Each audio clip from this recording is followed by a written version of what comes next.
Bonjour à vous, chers téléspectateurs de la télévision communautaire de l'Érable, et bienvenue dans ce nouvel épisode d'Érable en bref. Aujourd'hui, nous avons eu la chance de recevoir en studio le nouveau maire de Saint-Ferdinand, M. Jean Bernier.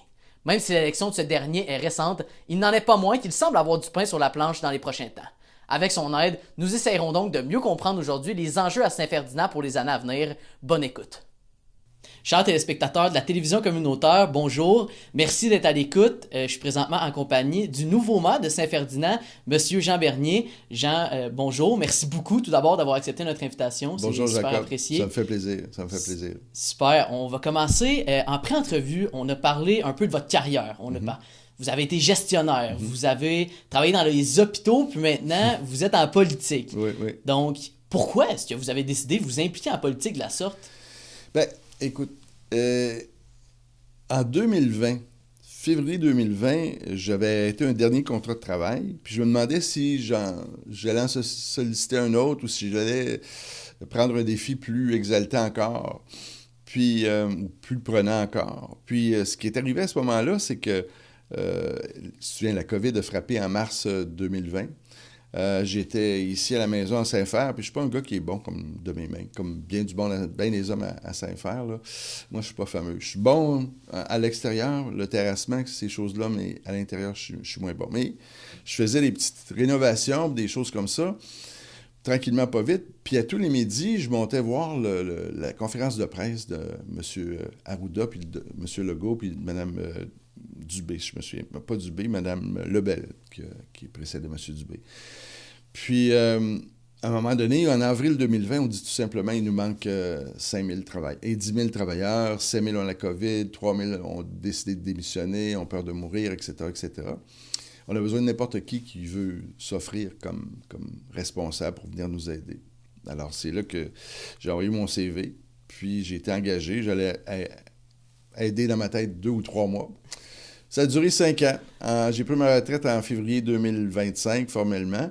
Puis, pour ce qui est de la municipalité, mais je m'étais intéressé aux affaires municipales de façon très assidue après la dernière grosse rôle d'évaluation foncière qu'on a eue en 2022. Alors, suite à ça, je me suis intéressé aux affaires de la municipalité. J'allais au conseil de ville à peu près 3 sessions sur 4.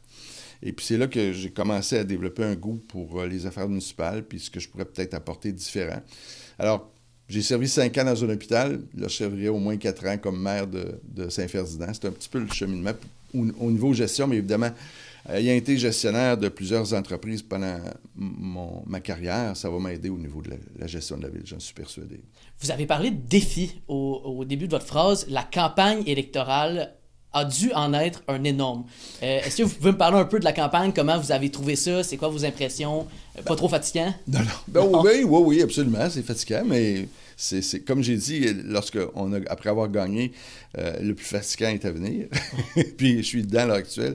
Mais à tout égard, pour revenir à la campagne électorale, je ne voulais pas me présenter à la base. Parce que je ne suis pas un citoyen qui est connu depuis longtemps, moi, à Saint-Fer. Je suis là depuis 2012. D'ailleurs, ce qui m'a amené ici, c'est une entreprise de Plessisville, Citadel.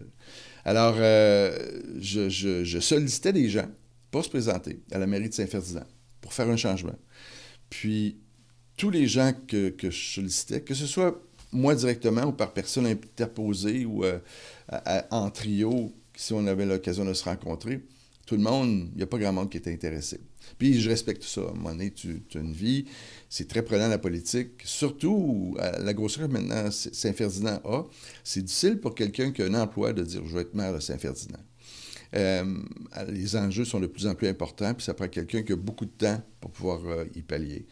Alors, à un moment donné, j'ai dit « OK, si quelqu'un ne veut pas se présenter, je vais y aller ». J'ai obtenu la permission de Nathalie, ma conjointe, est quand même encore, comme on dit en anglais, dans le prime de ses carrières. Fait que j'ai cette chance-là. Alors, elle m'a donné le go pour faire la campagne électorale, pour aussi me présenter comme maire puis assumer les rôles de maire. Mais pour moi, j'étais un petit peu le négligé dans tout ça, parce que, étant le moins connu, j'affrontais Mme Ouellette, qui est là depuis longtemps, M. Charlebois, qui était maire depuis 8 ans, qui avait été conseiller avant. Ben là, écoutez, Jacob, j'ai dit je vais me faire une stratégie marketing comme dans le temps, hein, comme quand j'étais gestionnaire. Je dis, qu'est-ce qui me manque? Il me manque de la notoriété. Qu'est-ce qui pourrait me donner de la notoriété? Une équipe. Alors, j'ai monté une équipe de gens beaucoup plus connus que moi à Saint-Fer. Puis, c'est comme ça qu'on a développé une stratégie ensemble. On a développé une façon de travailler. On a développé une approche au niveau simplement de notre slogan, nos logos de campagne, ces choses-là. Puis, on est arrivé, on a travaillé très fort. On a continué à développer le plan marketing qu'on avait développé au début. On l'a suivi. Puis, à la fin, on était très contents et très fiers du résultat. Sachant que vous étiez politiquement un peu moins connu, comme vous venez de le mentionner, comment est-ce que vous avez pu justement mobiliser une équipe autour de vous qui avait de l'expertise? Bien, au début, ça a été relativement facile parce que j'ai approché des gens qui étaient intéressés comme moi à l'affaire municipale. Alors, c'était des gens qui étaient assidus comme moi au conseil municipal. Alors, les 3 ou 4 premiers, ça a été comme ça. Puis après, à un moment donné, parce que j'ai eu Mme Gingras au début, j'ai eu Mme Comtois, après ça, j'ai eu M. Larose, puis on est très content d'avoir Silvio parce que c'est le spécialiste de l'eau. Il a déjà travaillé dans le secteur de l'eau pour l'hôpital. Alors, au niveau des puits, puis tout le kit, là, tout ce qui touche la solide question sensible de l'eau, bien, on a quelqu'un de très, très fort à ce niveau-là. Après ça, il y a Yvan Comtois, qui est président des Fêtes du Lac, il est président de la Maison des Jeunes aussi. Puis Yvan avait pris sa retraite, lui aussi, ce printemps. Alors, ça donnait bien. Après, ça a été un peu plus difficile pour le district 1 où je réside, puis le district de Vianney, où j'étais pas connu du tout, puis qui était le fief de M. Charlebois. Ça a pris un peu plus de temps, mais Martin Bourassa dans le district 1, puis Cathy Auger dans le district 2, Vianney, sont maintenant dans notre équipe, puis sont maintenant. Ça fait un petit bout de temps, depuis le mois d'août, quelque chose comme ça, début août. Et puis, on a une équipe très, très solide dont je suis très fier. On vient de milieux très différents, on a des expériences de travail très différentes, disparates, mais on a à cœur 2 choses. La même passion pour notre ville, notre municipalité. Puis l'autre chose, on a des caractères très forts, tout le monde. Alors, c'est à moi d'être capable d'arranger tout ça, puis m'occuper de ça, mais c'est très bon parce que tu n'as pas besoin de frotter quelqu'un pour donner son opinion concernant un sujet donné. Exact. J'imagine que vous êtes capable de vous tenir tête aussi, de vous challenger sur certains sujets, Absolument. puis d'en venir à un consensus par la suite. Là. Ouais. Brièvement, vous avez mentionné la situation de l'eau à Saint-Ferdinand. On se le cachera pas, c'est un enjeu qui est quand même d'actualité dans la municipalité. C'est un gros défi. Puis pendant votre campagne, vous avez quand même mis l'accent, en fait, sur ça, comme quoi c'était une priorité. Pour vous, c'est une urgence, vous en êtes pas caché. Aujourd'hui, à l'heure actuelle, est-ce qu'il y a des démarches qui ont été entamées justement pour régler ce dossier-là? Comment ça se passe? C'était ma priorité numéro 1. C'était ma priorité numéro 1. Puis lorsqu'on s'est rencontrés, ma directrice générale et moi, Mme Magazou, le premier matin, j'ai dit, écoutez, Mme Magazou, on va mettre de côté les civilités, là, on fera ça après. J'aimerais ça que vous m'organisiez tout de suite un rendez-vous avec l'hydrogéologue et puis la firme d'ingénierie qui fait affaire, puis qui est dédiée à ce sujet-là. C'est trop important. Alors, on a eu un rendez-vous le jeudi le 6, c'est ça, le jeudi le 6 novembre. Puis après ça, les choses ont déboulé. Puis il y a eu quelques difficultés en termes d'approvisionnement de pompes pour les puits, etc., etc. Mais à tout égard, je suis heureux de vous dire qu'aujourd'hui, au moment où on se parle, on est en train de fixer la situation. Les pompes sont installées aujourd'hui. Je ne sais pas si ça va être final. Peut-être que ça va prendre une journée supplémentaire. Mais les pompes devraient être installées aujourd'hui, au plus tard demain. Et les tests devraient commencer la semaine prochaine parce qu'il faut laisser l'eau s'écouler un certain temps parce que la pompe fait sortir l'eau en continu. Puis il faut faire sortir l'eau un certain temps avant de prendre le premier test. Puis après ça va être une fois semaine jusqu'au mois de mai. C'est un test qui s'appelle SIDES, qui doit prendre une durée de 26 semaines. Alors, jusqu'au mois de mai, on teste une fois semaine. Super. Pour les gens à la maison qui se connaissent un peu moins par rapport à ces tests-là, est-ce que vous pourriez nous expliquer un peu en quoi ces tests-là consistent plus précisément? Oui. Le test SIDES, c'est un acronyme qui est quand même assez long, là, qui grosso modo, qui réunit l'influence de l'eau d'un puits de surface versus l'eau d'un puits en profondeur, pour voir si l'eau de surface n'a pas une incidence négative sur la qualité de l'eau. Alors, par osmose, quand les deux eaux se rencontrent, ben c'est de s'assurer de voir si l'eau qui est supposée être de très haute qualité au niveau de la profondeur, au niveau du puits de profondeur, n'est pas altérée par l'eau de puits de surface. Puis, une fois qu'on a la combinaison par osmose de ces deux eaux-là dans la même bouteille, dans le même récipient, ben, ces 26 bouteilles-là sont testées semaine après semaine et sont analysées, c'est-à-dire semaine après semaine, une fois qu'on les a cueillies. Puis, on est en mesure de conclure arriver à des conclusions au mois de mai qui vont nous permettre de choisir tel ou tel autre système de filtration. Donc, grosso modo, c'est ça un petit peu. Super. Ça fait 1 an et demi maintenant que les citoyens à Saint-Ferdinand doivent faire bouillir l'eau avant de pouvoir la consommer. Fait que j'imagine que c'est quand même un bel accomplissement de pouvoir maintenant dire qu'il y a des pompes qui sont installées puis que le processus est en marche. On est content. On est content, mais comme je vous dis, au moment où je vous parle, c'est parce qu'on est quoi, 10 heures le matin, là? J'espère simplement que ça a commencé. J'ai une autre réunion tout de suite après notre entrevue, mais c'est sûr qu'après, je vais aller directement sur le site pour voir ce qui se passe. Parfait. On reste dans le sujet de l'eau. Un autre enjeu qui a été souvent mentionné par votre campagne, c'est la qualité puis la santé du lac William. Je sais qu'il y avait un projet de station de lavage qui était censé être mis de l'avant, mais qui avait un problème avec des subventions, si je ne me trompe pas. Il y avait des délais, en fait, de ce que j'ai pu comprendre. C'est bon que vous posiez la question, Jacob. Je faisais partie du comité de station de lavage. Okay. J'avais même pris 2 semaines de vacances lorsque j'étais à l'hôpital pour travailler sur la préparation d'une présentation qu'on avait faite au conseil de ville. La demande de subvention aussi a été faite par nous, au nom de la ville, l'automne passé. C'est sûr qu'à partir, dans notre budget de 2026, on a la station de lavage. Parce qu'il y a un enjeu financier, il y a un enjeu de vouloir aussi. Fait que je pense que là, on est arrivé. Là. La plupart des gros lacs du Québec ont une station de lavage. On ne peut pas négliger cet aspect-là au niveau de la prolifération des espèces exotiques envahissantes.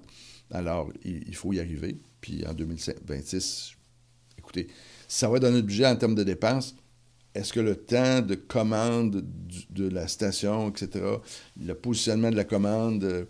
pas de la commande, le positionnement de la station à l'intérieur de la municipalité. Il va rester ce choix-là à faire, mais c'est sûr qu'on devrait avoir ça en 2026. En tout cas, les sous vont être gelés pour ça. Parfait. Dans cette campagne-là, il y a un autre sujet qui a été abordé, puis que vous avez mis l'emphase dessus, c'est d'aider les bénévoles puis les organismes communautaires.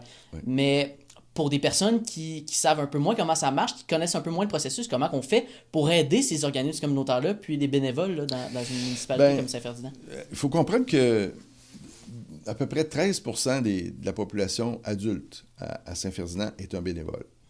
Ils sont bénévoles, puis des fois, il y en a qui sont bénévoles dans 3 ou 4 organisations communautaires. C'est quand même spectaculaire. Puis, curieusement, moi si je ne serais pas maire de Saint-Ferdinand, je serais impliqué dans beaucoup d'organismes communautaires. C'est sûr que j'étais rendu là, avec la retraite que j'avais prise en mars 2025, mais quand le projet de la mairie s'est présenté, j'ai mis ça de côté, évidemment. Fait que mon bénévolat, c'est d'aider à la gestion, la saine gestion de la ville avec mon conseil. Mais toujours est-il que, au niveau des organismes communautaires, ce qui me titillait un petit peu dans le passé, quand j'allais au conseil de ville, c'est que quelquefois, pour X raisons, de façon valable ou de façon incompréhensible, là, les conseillers pouvaient se gratter la tête en disant « Qu'est-ce qu'ils font aux autres déjà dans la vie? C'est important? » Alors que c'est un tissu social important. 13% de la population adulte de Saint-Fer, là, si on transfère ça à une ville comme Montréal, c'est à peu près 4 à 600 000 personnes. Fait que là, c'est beaucoup, là. C'est beaucoup de gens. Est-ce que 4 à 600 000 bénévoles sur l'île de Montréal, je ne sais pas. Je serais curieux, parce que là, c'est la moitié de la ville de Québec qu'on parle quand même. Hein? C'est beaucoup. Alors, il y a beaucoup de jeunes impliqués. Il y a une entraide commune très forte. C'est un sentiment qui est bien développé, partagé par tous les citoyens de Saint-Fer. Puis je veux m'assurer que ces gens-là soient en mesure d'être écoutés facilement et rapidement au conseil de ville. On a déjà commencé des entrevues avec certaines de ces organisations-là pour leur contribution annuelle. Alors, il va y avoir moins de tiraillage, entre guillemets, au conseil de ville pour dire c'est-tu bon, c'est pas bon, etc. J'ai même vu, on the spot, l'an passé, des organisations qui se sont fait couper leur vie versus l'année précédente. Alors, il faut plus que ça arrive, puis on va prendre les moyens pour non seulement s'assurer que ça n'arrive plus, mais essayer de bonifier la situation financière de certaines de ces organisations-là. Je vous écoute, vous êtes un maire proactif qui a l'air d'écouter sa population, mais dans les conseils de ville, en quoi est-ce que c'est important pour vous, justement, de prendre l'avis des citoyens en considération dans vos décisions? Bien, c'est très important parce que, à quelque part, sur notre chèque de paye de maire, il y a la signature de chacun des citoyens qui payent des taxes. Hein? C'est comme ça que ça fonctionne. Hein? Puis même quelqu'un qui est à loyer et qui paye pas de taxes directement, dans sa portion de loyer, il y a aussi une portion de taxes, hein, dans son coût de loyer. Alors, c'est 100% des gens de Saint-Fer qui sont impactés. Alors, moi, quand j'ai dit quand on gagnerait, je serais réellement le maire de tous les Saint-Ferdinois, c'est sûr. Là, c'est pas juste de dire on va prendre pour ceux qui vont mettre en valeur ceux qui ont favorisé l'équipe de Jean Bernier. C'est pas ça du tout. C'est réellement de dire à partir de maintenant, on gère 100% de l'entité du territoire, 100% des districts, 100% des gens qui sont dans ça, avec leurs problématiques qui diffèrent d'un à l'autre ou d'une à l'autre. Alors, c'est ça, il faut être en mesure d'écouter. J'essaie du mieux de le faire en tant que maire lorsque je suis en avant sur le podium avec les membres de mon conseil. Puis il faut être très attentif à ce qu'ils nous donnent. Le premier conseil, entre autres, on a eu à refuser certaines dérogations mineures qu'on demandait au conseil parce qu'on avait besoin d'informations supplémentaires pour prendre une décision finale. Puis au début, ça a été mal reçu par les gens à qui on refusait les dérogations, pas parce qu'on les refusait de façon finale, parce qu'on n'avait pas eu le temps, au niveau de la prise d'information, d'avoir toutes les données pour assumer une bonne décision. Ça, vous prenez de l'information supplémentaire, absolument, en fait? Parce qu'il faut se rendre compte, là, on est rentré le 2, je suis entré au bureau le 3, puis le premier conseil avait lieu le 10. Fait que ça pourrait être grosso modo 4 jours ouvrables pour jouer dans tout ça. Puis ces dérogations-là, c'était pas le seul enjeu auquel j'avais à faire puis que j'avais analysé. Au début, j'avais des briques à lire, puis même, il y a certaines briques que j'ai pas eu le temps de lire encore sur des sujets comme des éoliennes puis ces choses-là. Mais c'est pas que c'est pas important, mais c'est très fastidieux au début. Alors, certains des enjeux qu'on a eu sur lesquels on devait prendre position, on n'était pas capable. Puis, au lieu de dire n'importe quoi en tant que conseiller puis en tant que maire, ben on a décidé de reporter ces choses-là. Mais c'est sûr que les gens se sentaient bousculés ou pas floués, mais en tout cas étaient frustrés, c'est sûr. Mais maintenant, on a pu rendre ces discussions-là, ces décisions-là, suite au dernier conseil qu'on a eu avant hier, le 1er décembre. Puis là, je pense que les décisions éclairées, puis tout le monde, finalement, qui se sentait frustré ou quoi que ce soit, ont pu comprendre pourquoi on a attendu, pourquoi on a donné maintenant les décisions qu'on a rendues. Parfait. On a parlé du lac William, le lac William, qui est un aspect très attrayant pour la ville de Saint-Ferdinand. Oui. Ça reste que dans le rôle de la mairie puis du maire, il faut toujours essayer de rendre la ville plus attrayante, plus dynamique. Donc, je me demande comment est-ce que vous allez vous y prendre en tant que maire? Comment vous allez rendre la municipalité de Saint-Ferdinand plus attrayante? Avec le lac? En fonction du lac? Pas nécessairement avec le lac, mais ce que je voulais dire, c'est que vous avez déjà quand même de très bonnes bases, parce qu'il y a des aspects qui sont super attrayants, mais est-ce que vous avez des projets ou des choses qui vont faire en sorte d'améliorer l'attrayance, en fait? Bien là, on a sur la table à dessin, on a 2 projets rassembleurs dont je ne peux pas malheureusement parler à ce stade-ci. Mais on a 2 projets rassembleurs pour les citoyens qui devraient être très, très, très mobilisateurs et intéressants. Pour ce qui est du lac, au cours des 8 dernières années, malheureusement, il n'y a pas eu grande attention sérieuse qui a été portée au lac. Puis là, on veut s'y attarder. Il y avait un comité d'action qui était très important, qui était le comité de gestion pour la protection du lac, qui mandatait des gens du conseil. Puis la DG, le maire peuvent en faire partie. Il y avait aussi des gens de l'Association du Lac-William. Si je me souviens, c'est 2 ou 3 membres de l'Association du Lac-William qui en faisaient partie, et aussi des citoyens. Ce conseil-là se réunissait à peu près aux 2 mois lors du premier mandat de M. Charlebois. Lors du deuxième mandat de M. Charlebois, je pense qu'ils se sont réunis 2 fois en 4 ans. Fait que malheureusement, il faut remettre ça de l'avant parce que là, la qualité de l'eau a baissé d'un cran lors de la dernière évaluation du ministère de l'Environnement et du ministère de la Santé. Puis il faut s'assurer de redonner ces lettres de noblesse. Pour ça, il faut refaire sûrement générer un budget un budget de dépenses relié à ça, en partie. Il faut analyser ça. On est en plein budget à l'heure actuelle. Puis là, on ne sait pas où on va atterrir en termes de dépenses finales pour l'an prochain, mais c'est sûr qu'il faut mettre de la même façon que j'ai parlé de sous de côté tantôt pour la station de lavage, il faut mettre des sous de côté aussi pour la protection du lac, c'est trop important. Budget, c'est un mot qui a été utilisé également pendant le débat à la mairie.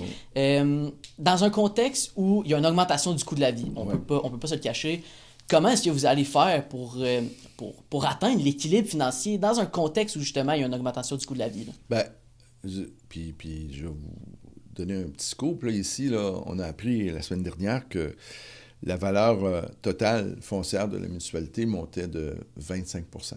Tantôt, je vous disais que je m'étais intéressé aux affaires municipales lors de la dernière réévaluation foncière de nos habitations, etc., en 2022. Là, on vient d'avoir le nouvel avis. Fait que ça, si on dit c'est 25 %, puis on dirait on met 25 % partout, le compte de taxes monte d'un minimum de 25 %. Par contre, il y en a que leur habitation, ce ne sera pas 25 %. Ça, c'est peut-être une moyenne. Peut-être que dans certains cas, c'est 40 %. Alors, je ne vais pas crier au loup, là, mais il va falloir qu'on fasse une gymnastique absolument importante avec plusieurs exercices budgétaires pour voir où est-ce qu'on peut faire partager le fardeau des taxes. Parce que sans ça, ce sont seulement les citoyens qui vont y goûter, grosso modo. Alors, il faut s'assurer qu'on soit en mesure de partager ça. On va se faire différents scénarios. Ça sera clairement maintenant pas du tout la même façon qu'on l'a toujours fait, parce que, je vais vous donner un exemple, à Princeville et à Plessisville, selon les classes de payeurs de taxes, il y a différents coefficients qui s'appliquent aux sous que les citoyens doivent payer par 100 $ d'habitation. Par exemple, chez nous, à Saint-Ferdinand, c'est 87 sous par 100 $ d'habitation, de valeur immobilière. Alors, quand tu vois ton compte de taxes, tu vois un coefficient dans une colonne, c'est marqué 1,0. Alors, 1,0, c'est 86 sous. Mais ça, ce coefficient-là s'applique à 100 % du type d'habitation aux payeurs de taxes. Que ce soit une compagnie, un hôtel, un Airbnb, un restaurant, un magasin de détail, etc., etc. Une entreprise, c'est le même. Alors là, tu regardes des municipalités comme Princeville, Plessisville, c'est pas du tout ça. Il y a un coefficient différent par type de catégorie. Il faut probablement y arriver à une différenciation qui est évidemment pas 1,00. Puis pour ça, ça va prendre un exercice délicat, plusieurs fois, mais on va y arriver. Mais je pense que là, c'est de plus en plus difficile pour les citoyens au niveau propriétaire de continuer à assumer des hausses de taxes assez sévères comme ça. Alors, on va s'organiser pour essayer de disperser l'augmentation comme telle. Parfait. 25 %, qu'est-ce qui a fait que c'est ce chiffre-là qui est arrivé? Est-ce que vous l'avez vu venir? Ça part de où? Ben moi, je pensais je pensais pas que ça augmenterait comme ça cette année, oui. Parce que la dernière fois, ça avait été quand même aussi sévère. Je croyais que les transactions de maisons qui avaient eu lieu sur le territoire au cours des 3 dernières années, c'était peut-être, en termes de valeur, stabilisé. Mais clairement, si c'est ça, c'est pas le cas. Là. Alors, si c'est pas le cas, il faut composer avec. Puis, l'attrait d'un lac est très important à Saint-Ferdinand. Lors de ma campagne électorale, écoutez, moi, j'ai la chance d'avoir un chalet sur le bord de l'eau, sur la rue principale, puis il y a des gens qui ont des chalets sur la rue Bernier, des maisons sur la rue Labbé. Puis avec le type de vision qu'ils ont sur le lac, tu es là et tu te dis, mon Dieu, pas besoin d'avoir un chalet sur le bord de l'eau pour être bien versus ce que le lac nous apporte. Alors, le lac est réellement un catalyseur là, d'augmentation de valeur foncière pour les maisons. Alors, que ce soit une maison sur le bord de l'eau, une maison qui n'est pas sur le bord de l'eau, quand tu as une belle vue sur le lac, tu as une valeur qui est augmentée à cause de ça. Alors ça, j'appellerais d'ailleurs l'espèce de circonférence de maisons autour du lac là, comme l'anneau doré de la MRC de l'érable. Parce que je suis pas même persuadé que la maison la moins chère sur le bord de l'eau est probablement plus chère que la résidence la plus chère à Princeville ou Plessisville, par exemple, sans leur manquer de respect, là. Mais c'est élevé à ce point-là. Alors, il faut s'assurer qu'on limite l'augmentation des taxes pour les citoyens parce que c'est pas seulement ceux qui sont sur le bord de l'eau qui voient leur compte de taxes monter, c'est aussi les autres, là. C'est un peu généralisé, là. On parlait de l'attrayance du lac tantôt, ben, j'imagine que cause à effet, justement, ça a ses avantages, mais aussi ça peut faire monter... Absolument, ouais, c'est directement relié. C'est très lié, effectivement.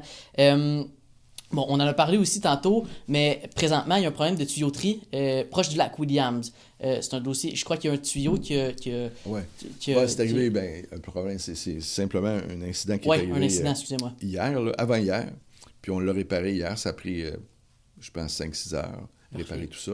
Il y a beaucoup de machinerie sur place, c'était très impressionnant, mais je pense qu'on l'a catalysé comme il faut parce que tantôt, quand je suis passé pour venir ici, il n'y avait aucune trace de ça. OK, parfait. Mais je me demande justement, quand il y a une situation, ben, pas de crise parce que c'était pas une réelle crise, mais quand il y a des incidents comme ça de la sorte puis qu'il faut réagir super rapidement, comment est-ce qu'on fait pour s'ajuster, s'adapter en fait à des situations justement qui arrivent rapidement, là? Ah ben il faut se tourner sur un dixaine, comme on dit, là, pour utiliser la vieille expression, mais il y avait des gens de la voirie qui étaient très affairés, qui ont été affairés là toute la journée.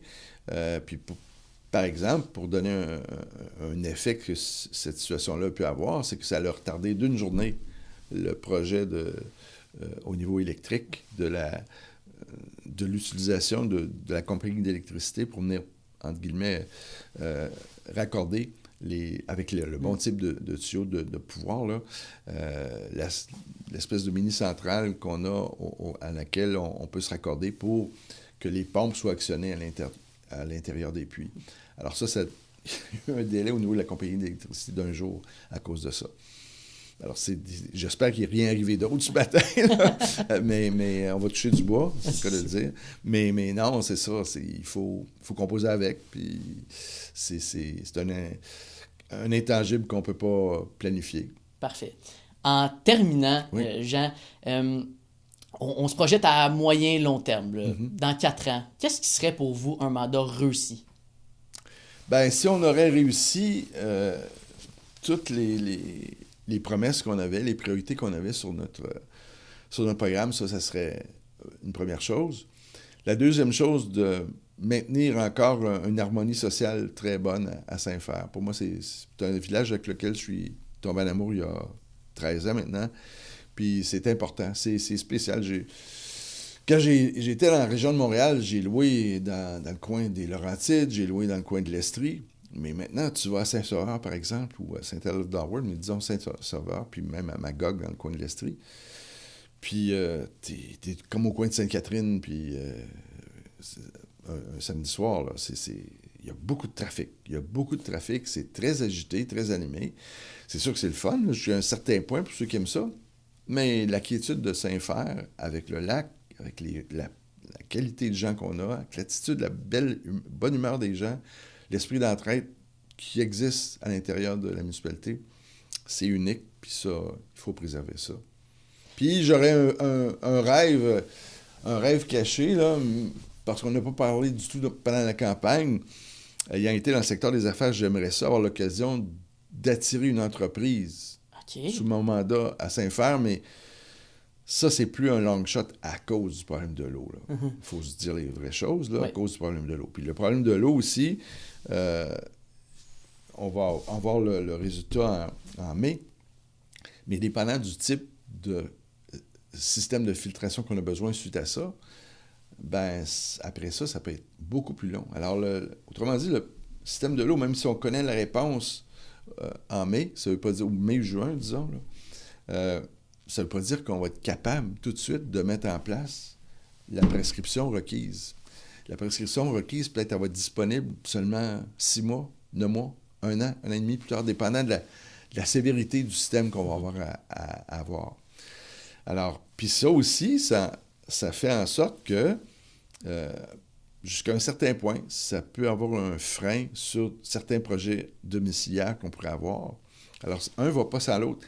S'il te manque de citoyens ou il te manque, entre guillemets, de gens pour travailler dans l'entreprise que tu aimerais attirer, comme moi, l'hôtel de ville, là, rapidement, je crois que tous les employés qui travaillent avec moi, ou à peu près tout, là, à l'exception peut-être d'une qui se rapporte directement dans l'hôtel de ville, là, tous les employés viennent de l'extérieur.